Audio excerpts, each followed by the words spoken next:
आज हम लोग एपिटोप पढ़ेंगे। एपिटोप होता क्या है, इसको और किस नाम से जानते हैं और ये फंक्शन क्या करता है, या एंटीजन में कहाँ पाया जाता है, या एंटीजन का पार्ट है कि नहीं है। आइए देखते हैं इसको कि एपिटोप होता क्या है। नोट करते चलें। एपिटोप आप देखेंगे इसका एक और नाम है एंटीजेनिक डिटर्मिनेंट। एपिटोप का एक और नाम है, उसको क्या बोल देते हैं, एंटीजेनिक डिटर्मिनेंट।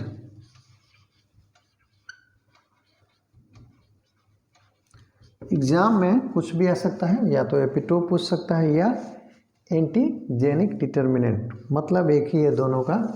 तो आइए वन बाय वन देखते हैं कि एपिटोप होता क्या है। तो पहले एक पॉइंट बना लेते हैं। ये चूँकि दोनों एक ही हैं इसीलिए मैंने बराबर कर दिया इसको। तो इसमें देखेंगे कि जो भी एंटीजन रहता है उसी में ये लगा रहता है। इसको एक पॉइंट बना लेते हैं कि epitope is part of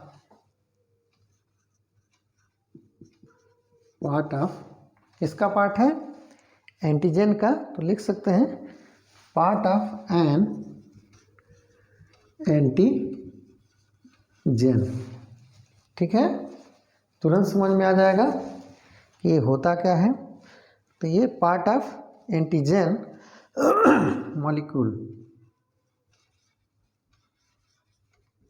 molecule to which part of antigen है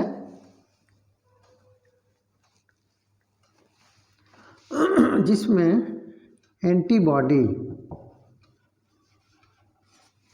यानी ऐसा एंटीजन जिसके ये पार्ट होता है और एंटीबॉडी वहीं आके अटैचेज इटसेल्फ, एंटीबॉडी आके वहीं लगती है या चिपकती है या अटैच होती है। यानी epitope is part of an antigen molecule to which an antibody क्या हो जाती है, अटैच होती है।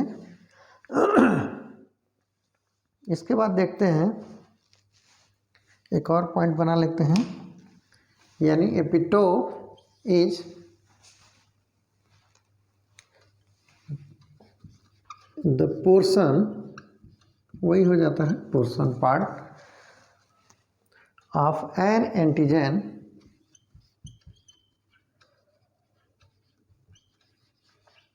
एंटीजन का ऐसा पोर्शन, या अभी आप पार्ट लिखे हैं, of an antigen that is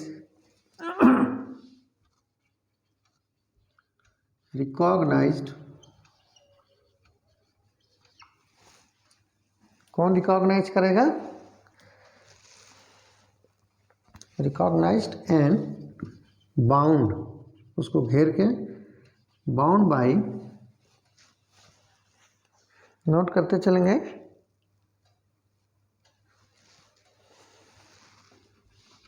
an antibody, antibody उसको रिकॉग्नाइज करेगी, बाउंड करेगी, या टीसीआर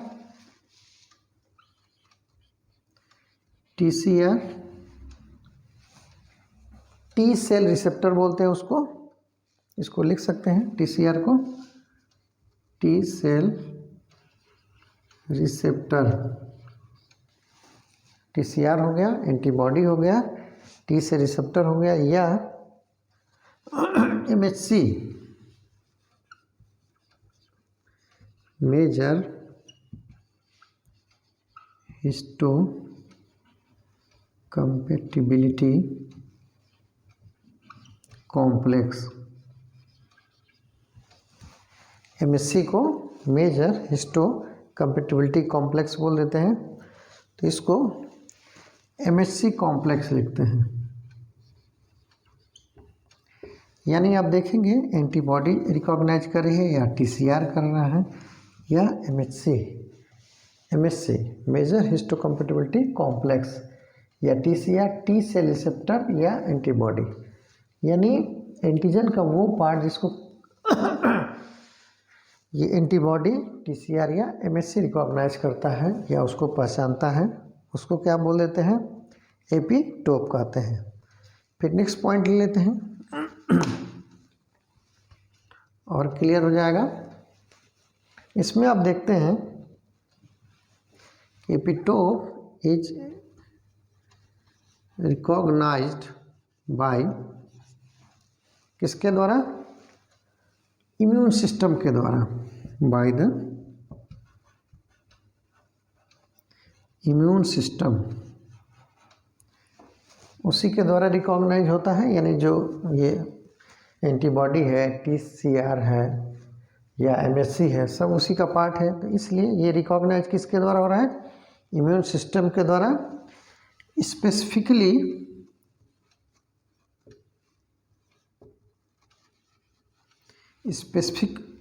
अगर जो देखते हैं कि स्पेसिफिक कौन सा ऐसा है जो इसको रिकॉग्नाइज करता है, तो अभी आप ऊपर लिखे हैं बाय एंटीबॉडीज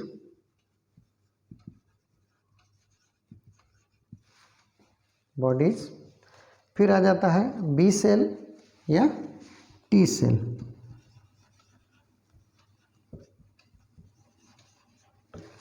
तो ये आपका हो जाएगा एंटीबॉडीज, बी सेल्स और टी सेल, इसके द्वारा ये रिकॉग्नाइज होती है। तो जैसे ये मार्कर है, पूरा मार्कर है, लेकिन स्पेसिफिक क्या है इसका, ये पॉइंट है, मार्कर है, पॉइंट के थ्रू लिखा जा रहा है।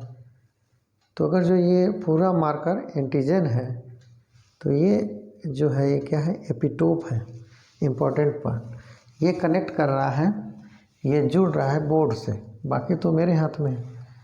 इसीलिए जस्ट लाइक एपिटोप, ये जो पॉइंट है वो आपका क्या है, एपिटोप है, ये एंटीजन है। तो कुछ भी यानी लिखने का जो काम हो रहा है, पॉइंट टच हो रहा है इस पर। उसी प्रकार से ये जो एपिटोप है ये पार्ट ऑफ एंटीजन है, जहाँ पे इम्यून सिस्टम रिस्पॉन्स करता है। यानी एपिटोप एंटीजन का वो पार्ट है जहाँ इम्यून सिस्टम रिस्पॉन्स करता है, यानी एंटीबॉडी के थ्रू, बी सेल के थ्रू, टी सेल के थ्रू, यानी टीसीआर है या एमएससी के थ्रू, तो वो है रिकॉग्नाइज करता है। अब नेक्स्ट देखते हैं, next point,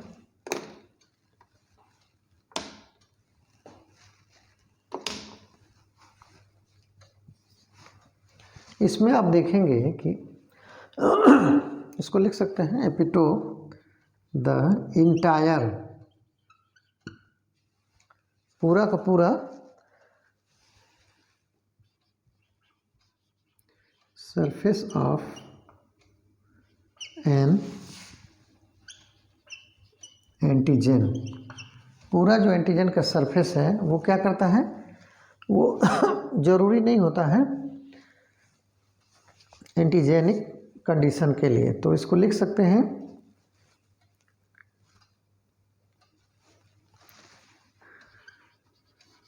molecule is not, यानी the entire surface of an antigen molecule is not necessary for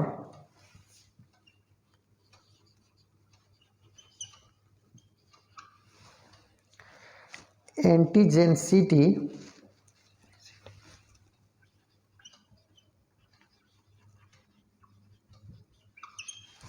यानी एंटीजन प्रॉपर्टी के लिए इंस्टीड, इसके सिवाय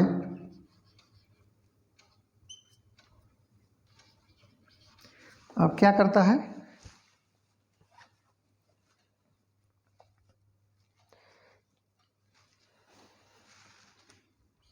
specific group of an atom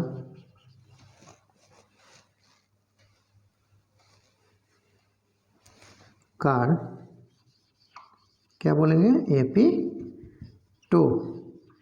या आप लिख सकते हैं एंटीजेनिक डिटर्मिनेंट, यानी पूरा पूरा सरफेस एंटीजन का वो बहुत इम्पोर्टेंट इस सेंस में नहीं होता है कि वो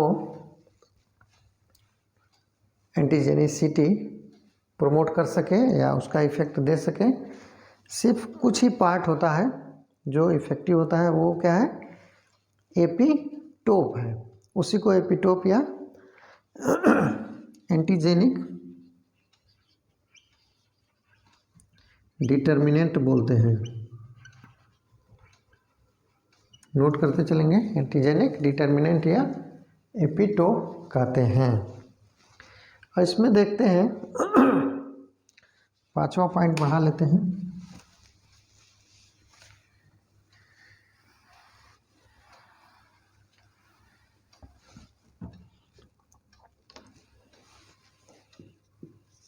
अब इसका देखते हैं कि करता क्या है। तो epitope is needed for immune response. ध्यान देंगे, ये जो एपीटोप है वो इम्यून रिस्पॉन्स के लिए बहुत ज़रूरी होता है।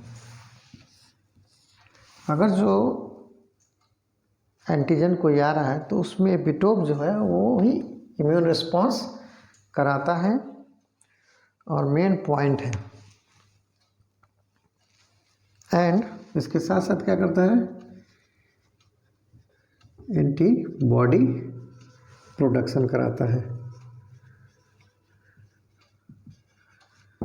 तो ये हो गया immune response in antibody production. अभी फिगर बनाते हैं तो और क्लियर हो जाएगा। आप इसमें देखेंगे जैसे ये है,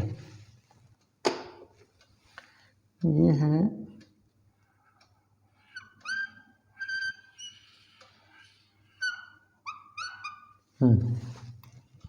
अब इसमें आप देखेंगे ये जो पोर्शन है, ये आपका क्या है, ये जो है एपीटोप है। और ये क्या है, ये एंटीजन है। अब समझ में आ गया होगा कि एंटीजन में कोई स्पेसिफिक पार्ट है, इम्पोर्टेंट पार्ट है, उसी को एपीटोप कहते हैं, जो रिस्पॉन्स करता है। इसको एक और तरीके से बना सकते हैं, जैसे आप इसको यहाँ ऐसे कर सकते हैं,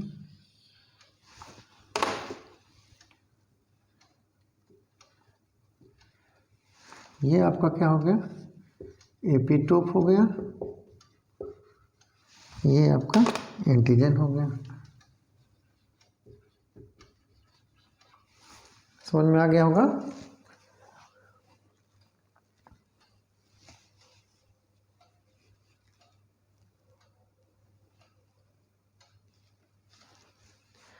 तो एपीटोप का एक तरह से समराइज वर्जन ये है कि एंटीजन का वो पार्ट जो रेस्पॉन्सिव हो, जहाँ पे एंटीबॉडी या टीसीआर या एमएचसी वर्क करते हो, ठीक है। यानी पूरा एंटीजन का पार्ट इसमें भाग नहीं लेता है, जो एपीटोप पार्ट है वहीं पे। यानी आप इसका जो पहला पार्ट था, यानी पार्ट ऑफ एंटीजन मॉलिक्यूल, जहाँ पे एंटीबॉडी अटैच होती थी या रिस्पॉन्स करती थी, यानी antigen that is recognized by antibody, या टी सेल हो गया, बी सेल हो गया, एमएचसी हो गया, ये सारे रिस्पॉन्स करते थे। अब समझ में आ गया होगा, इसको नोट कर लेंगे और कोई डाउट होगा तो ज़रूर पूछेंगे। और आप लिख के इसको लिखिए, स्पेलिंग भी तैयार होगा और प्रैक्टिस भी बनेगा और आपकी राइटिंग भी फास्ट होगी। तो लिख के तैयार करिए। समझ में आ गया होगा आपको। टेबल कुर्सी बैठिए और लिखिए, रिवाइज करिए।